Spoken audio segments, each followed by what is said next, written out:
आज हम देखेंगे बक कन्वर्टर। बक कन्वर्टर क्या होता है? डीसी टू डीसी कन्वर्टर का पार्ट है ये, ठीक है। इसमें क्या करते हैं हम, बक कन्वर्टर वहां पे आता है जहां पे हमें डीसी वोल्टेज को कम करना है, रिड्यूस करना है। मान लो कोई एक सर्किट है 50 वोल्ट डीसी दे रहा है वो, तो उसको हम रिड्यूस करना चाहते हैं 30 वोल्ट या 12 वोल्ट तक, तो हम क्या करेंगे, बक कन्वर्टर यूज करेंगे। मतलब डीसी वोल्ट को रिड्यूस करने के लिए ये कंपोनेंट है जहां में यूज होता है, ठीक है। ये इसकी बेसिक डायग्राम है बक कन्वर्टर की, ठीक है। इसमें क्या पार्ट्स हैं, एक हमारा स्विच लगा होता है, ठीक है, जो स्विच हमारा कंट्रोल होता है, किसी माइक्रो प्रोसेसर से कंट्रोल होगा, नहीं तो कोई एक सर्किट लगा होगा, ओपन सर्किट होगा, वो जो उसको कंट्रोल करेगा क्यों स्विच को। स्विच ये मोसफेट भी हो सकता है, आईजीबीटी भी हो सकता है, कोई भी स्विच हो सकता है यूज, ठीक है। तो उसके बाद लगा होता है इंडक्टर, ठीक है। इंडक्टर का क्या काम है, इंडक्टर आपका करंट देता है, ठीक है, कांस्टेंट करंट देने में ये फायदा करता है। और ये एक कैपेसिटर क्या है, ये कांस्टेंट वोल्टेज देने में काम करता है, ठीक है। ये आ गया हमारा लोड। अब इसका बेसिक प्रिंसिपल क्या है वो मैं थोड़ा सा बताना चाहूंगा इधर। मान लो ये आपका डीसी है, ठीक है, 50 वोल्ट्स, कितना 50 वोल्ट्स डीसी। इसको आप रिड्यूस करना चाहते हो 25 वोल्ट्स में, कितना 25 वोल्ट्स में इसको रिड्यूस करना चाहते हो। इसको रिड्यूस कैसे करोगे, इसमें चॉपिंग करनी पड़ेगी आपको, ठीक है। चॉपिंग में आपका मान लो ये वाले पे हमने इसको ऑन किया, फिर ये वाले स्विच को अभी इधर ऑन किया, फिर इधर ऑन किया, ठीक है। तो 50% ड्यूटी साइकिल रखनी पड़ेगी। 50 वोल्ट को 25 वोल्ट कन्वर्ट करने में कितना करना पड़ेगा, 50% ड्यूटी साइकिल।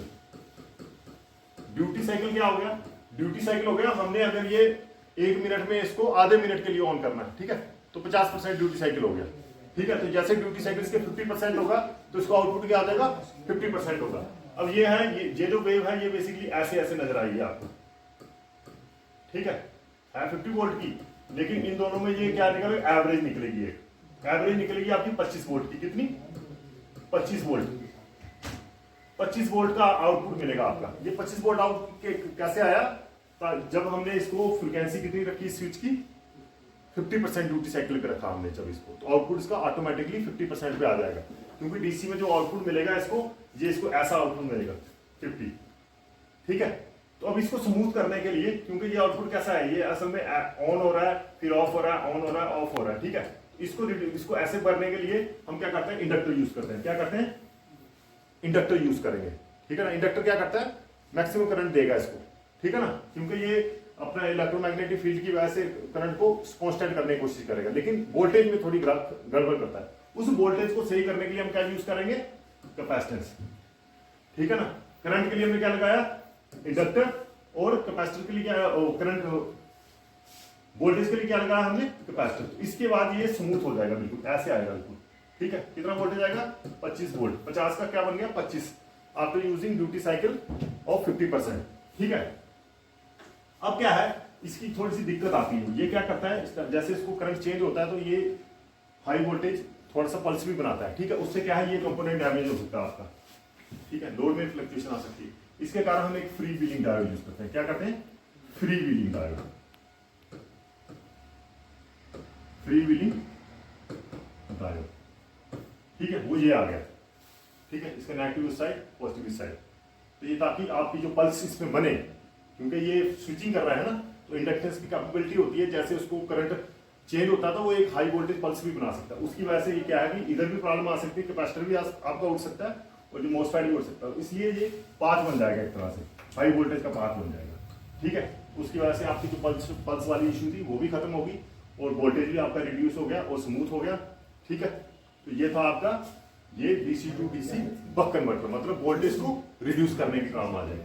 और ये जो है, ये आपका है स्विचिंग सर्किट। क्या है, switching control circuit, switching control circuit, ठीक है। इसके अंदर आर्डिनो वगैरह भी यूज हो सकता है आपका, और आपका ओपन सर्किट भी यूज हो सकता है, वो हम नेक्स्ट लेक्चर में यूज करेंगे आपका। तो मेन यही था, ठीक है। अभी आपको थोड़ा सा कंक्लूजन कर देता हूँ।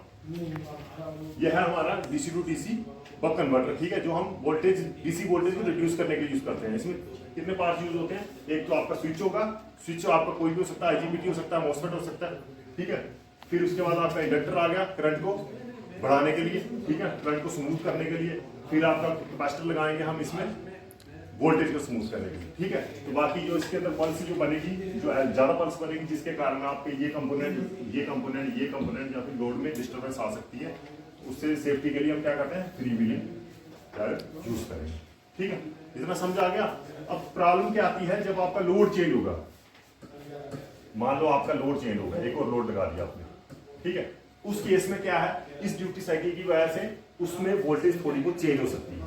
ठीक है, उससे बचने के लिए हम क्या करते हैं, फीडबैक सर्किट यूज करते हैं। क्या करते हैं, फीडबैक सर्किट यूज करेंगे। फीडबैक सर्किट, वो फीडबैक सर्किट हम नेक्स्ट लेक्चर में देखेंगे। वो क्या करेगा, वो पल्स को चेंज करेगा, क्योंकि हमने क्या देखा, पल्स चेंज होती है तो आउटपुट चेंज होता है। ठीक है ना, लेकिन जब लोड बना देंगे तभी तो आउटपुट चेंज हो जाएगा।